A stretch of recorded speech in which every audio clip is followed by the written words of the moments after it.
Assalamualaikum warahmatullahi wabarakatuh. Nama saya Mahdi dari Prodi Hubungan Internasional kelas C UIN Sunan Ampel Surabaya.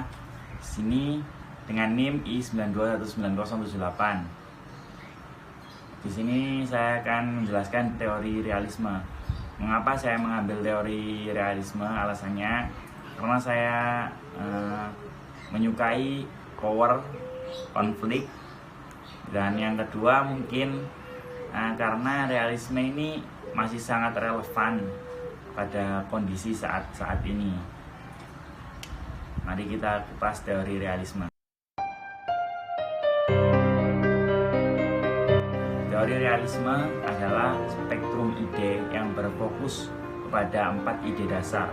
Yang pertama adalah grupisme politik, yang kedua egoisme, yang ketiga internasional anarki, yang keempat politik kekuasaan.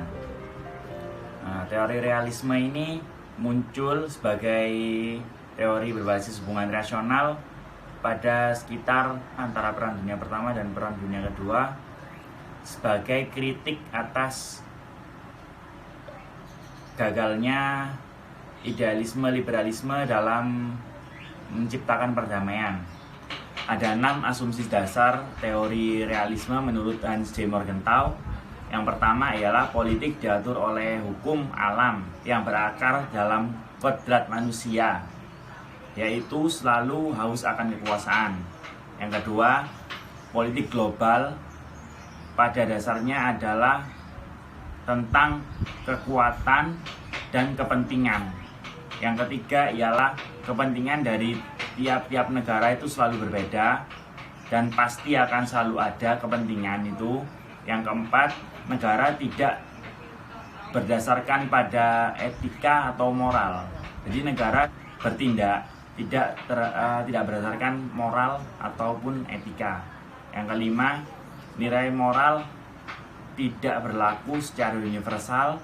Dan yang keenam, realisme selalu memaksimalkan kekuatan, memaksimalkan hak politiknya dalam hal keamanan, dan itu akan menciptakan security dilemma terhadap negara-negara lain.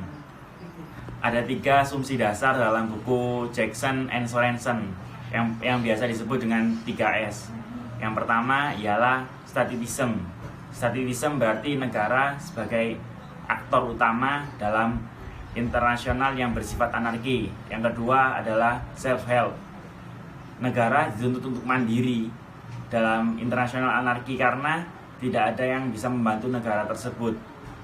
Yang ketiga adalah survival.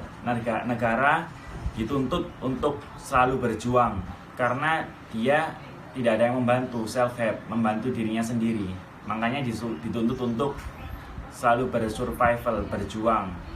Adapun tokoh-tokoh realisme ialah yang pertama Thucydides dengan karyanya History of the Peloponnesian of War. Yang kedua ada Niccolo Machiavelli dengan karyanya The Prince. Dan yang ketiga ada Thomas Hobbes dengan karyanya Leviathan. Dan yang terakhir Hans J. Morgenthau dengan karyanya Politics Among Nations. Di sini saya akan mengambil studi kasus tentang konflik India dan Pakistan, di mana kedua negara tersebut memperebutkan wilayah Kashmir dengan perspektif atau paradigma realisme. Nah, negara tersebut itu sudah berkonflik sejak tahun 1947 sampai sekarang. Seringkali konflik antara India dan Pakistan itu disebut perang abadi. Nah, sesuai dengan paradigma realisme, di mana sistem internasional yang anarki berarti negara harus terus meningkatkan kekuatannya. Di mana di dalam sistem yang anarki ini semua negara tidak bergantung pada siapapun. Dalam hal ini India dan Pakistan saling meningkatkan powernya. Dalam perspektif realisme ini menganggap bahwa internasional ini bersifat anarki, yang maksudnya bahwa tidak ada kekuasaan yang tertinggi. maka masing-masing negara meningkatkan powernya untuk supaya negara lain berpikir kembali untuk melakukan agresi ke negara tersebut. Maka ini sejalan dengan konflik antara India dan Pakistan.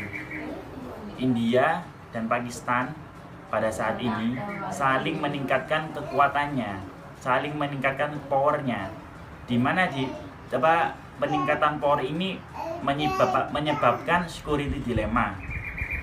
Security dilemma ialah keadaan di mana suatu negara meningkatkan power, namun negara lain ini menyikapi sebagai ancaman.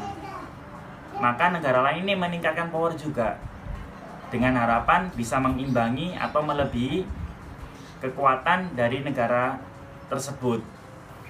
Nah, konflik antara India dan Pakistan ini mengalami security dilemma.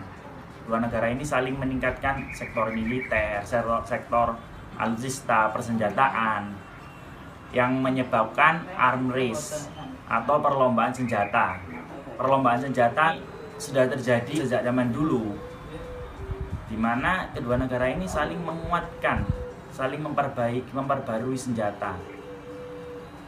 India dan Pakistan sama-sama memiliki nuklir, dan nuklir itu digunakan sebagai deterrence, karena jika kedua negara ini berperang secara nuklir pasti akan merugikan kedua belah pihak.